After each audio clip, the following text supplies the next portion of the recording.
Good folks, hope you are okay. Just making a couple of quick videos. I went to visit a friend today. He's got cancer, so I'm just giving him a bit of support, and that was nice. And then later on in the afternoon, I thought, well, I'm in town anyway, I might as well preach. So I did a bit of street preaching. I met quite a few people actually, and an old street preacher friend, a couple of other people, a Muslim chap who'd seen me in Speaker's Corner on video. Said, "Oh, you was on Speaker's Corner on Sunday." I was. It's a surprise to see you here in Manchester. So I had a nice time preaching. Uh, Also, if you go on Suckle Films right at the moment, a couple of videos have come out um, of me. You can go and watch them. You'll find them interesting. There's two.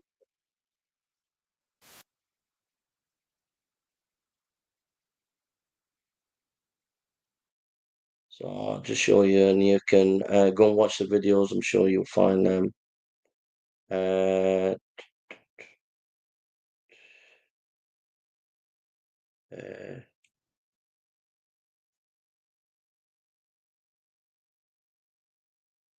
so here, you I'm got. just telling you, the word beginning can also mean bread. Bread. Bread. Yeah, it can mean person. And when the rabbis were translating the Hebrew.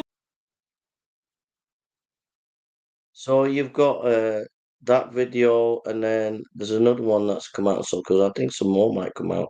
'Cause I think he got quite a few clips, but he's put this one out.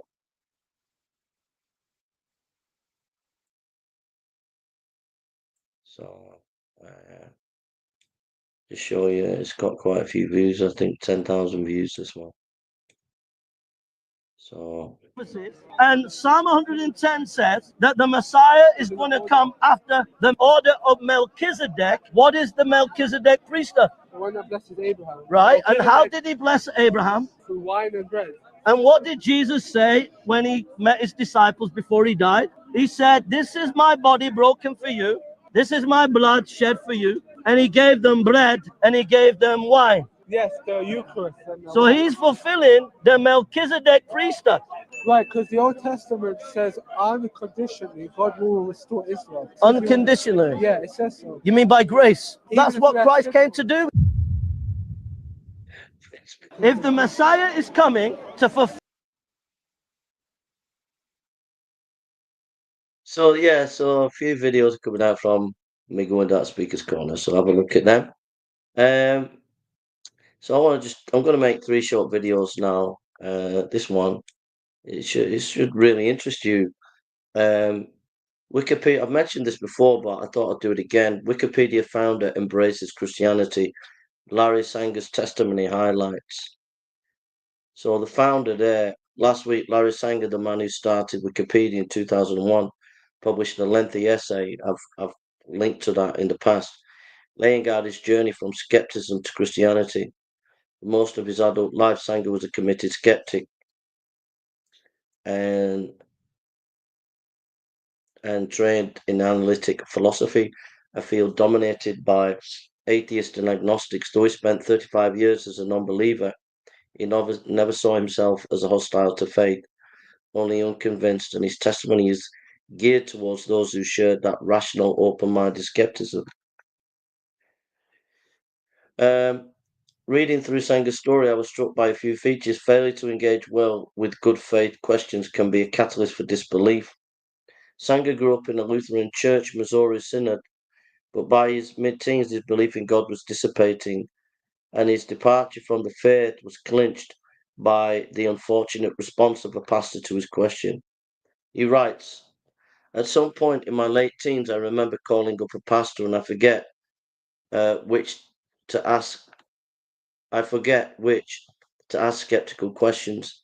I felt bold for a teenager to do, but I was not merely being rebellious. I really needed help thinking these things through.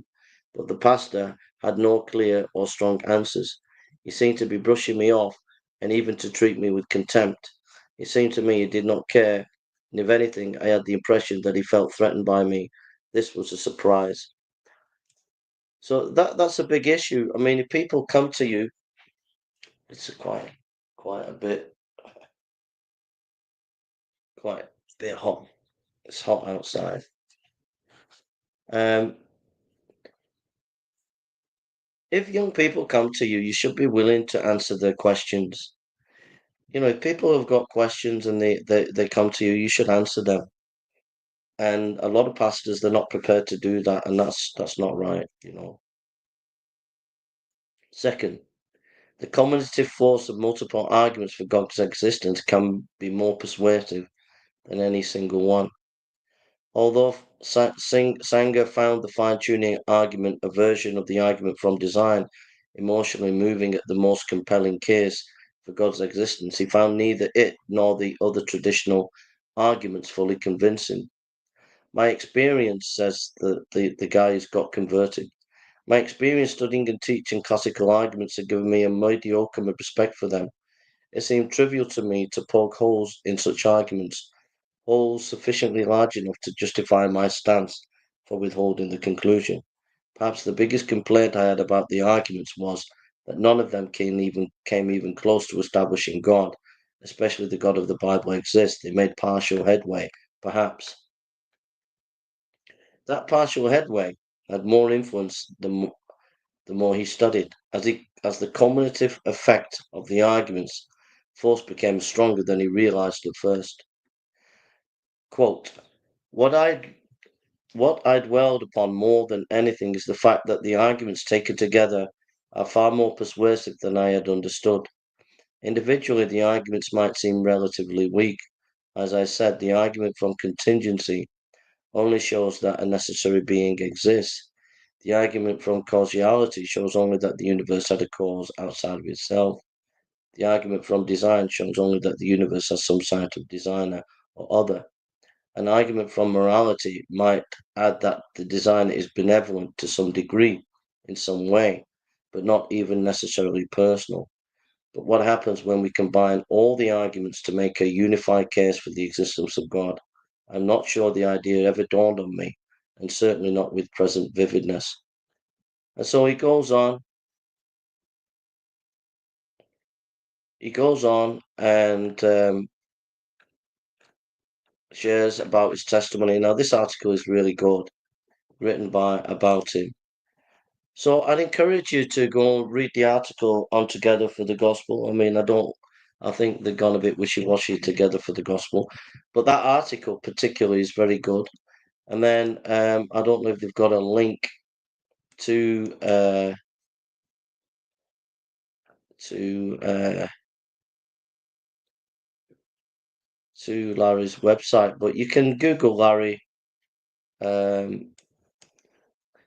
Larry Sanger's, find Larry Sanger's website and get Larry Sanger's full essay that he wrote.